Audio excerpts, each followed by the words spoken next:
doon sa kahon na may nakalagay na para hindi siya aman. Diba? Kaya ang ganda na lalagyan. Pero kasi yung mga papel natin, di ba inaamat yan? Inaamat yan. So meron kaming gano'n na lalagyan para hindi siya aamatin. So yun.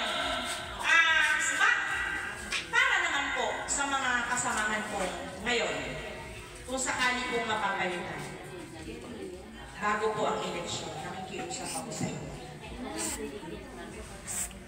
Pipiliin po natin yung walang mga masyadong obligasyon. Kasi alam niyo po, napakahirap sa akin. Si auditor, pagkatapos ng eleksyon, umuwi na ng probinsya. So ang nag-audit, si Ate Miole, siya yung ating financial committee. Si Ate Miole ay kinakailangan ng pamilya sa Dubai dahil magnganganak si kanyang manuka. So ang mag-audit ito bago dalhin sa Lisog ay ang aming chairman of the board, si Samson Odvina. Pagkatapos po nito, hindi pa po ito final. Lahat po ng records ibibigay sa kanya. Pag natapos niyang i-audit, saka po dadalhin sa Lisog. Hindi po ito basta-basta.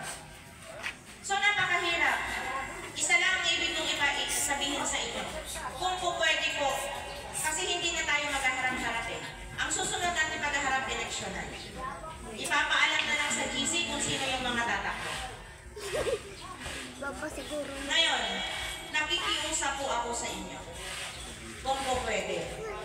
Kung ako pa rin ang gusto nyo maging presidente, hayaan nyo kung ako ang mamili ng magiging kasama ko. Bakit? Grabe ang hirap. Yung bang kinabukasan, alam mo, ang dami mong trabaho, tapos nag-iisa ka, dalawa kayo. Napakahirap. Ano po? Ang aking team, Mary Jane, nandyan. Lagi. Di ba? Kung po pwede. Ganun lang naman kasimple. Ang paglalakad natin, medyo hindi na ganun kabigat. Ang mabigat lang talaga sa akin, yung tubig. Base sa sinabi ni Councilor, di ba? Medyo mabigat po talaga ang laban ng tubig, hindi katulad ng Meralco. Ang tubig po talaga kasi puputasin ang kalsada. Napakahigpit ng Manila Water. Actually, yung mga bayan nyo, natanggap na nila yan. Hirap din akong bawiin yun. Pag-reason out ako, kasi bakit ganito? Eh kasi wala pa naman kong project. Pag nag-project kayo, i-apply ulit. Diba? Debating napakalaki. Pero nakakalusot naman. Pa-isa-isa. So sa mga nagbayad sa amin, sa akin, sa mga nagbayad na, makakapag-back out naman kayo. Huwag kong sabay-sabay, isa-isa lang. Kahit po lagi ako mamamasahe papuntang Marikina, wala naman pong problema sa akin. Kasi ang lagi nilang katiran, papasok si project. Opo, papasok si project. Pagkatapos po ng ating subdivision plan, pag naipasa ko na sa kanila, yung ating alteration na approve, ang timado, papasok ako. Kaya lang, medyo matagal. So, mauuna ko muna sa ating ang tawag ng back meter. Isang malaki, isang mother meter, bago patakbuhin sa atin para lang naman tayo magamit na natin. Katulad nga na sabi ni Kuya Jerry, kailangan muna tayong magkatubig. Bago mag-eleksyon, Kuya Jerry, hindi pwede. Ma'am, pasensya na.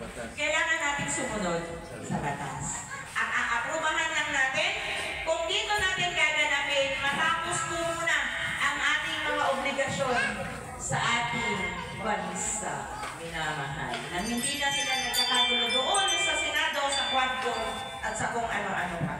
Tapusin muna natin sila. Bakit? Ang mga nagtatrabaho po sa gobyerno hindi makakarating. Nagpasabi na ako. Makakarating po ba kayo? Ay, pres, i-postpone mo yan. Walang isang dadating doon. Kasi masyadong dikit. Kasi third week ng April ang election natin eh. Base sa ating bylaws. Base sa bylaws natin, third week. So, in 2 weeks time, election ng national. So, hindi talaga posible. Hindi talaga posible. Ayaw ko rin naman mangyari na 3 years bago tayo mag-election. Daw pwede. Kasi manangyari naman na nakaraan. Magpapasa ka lang ng failure of election. Pwede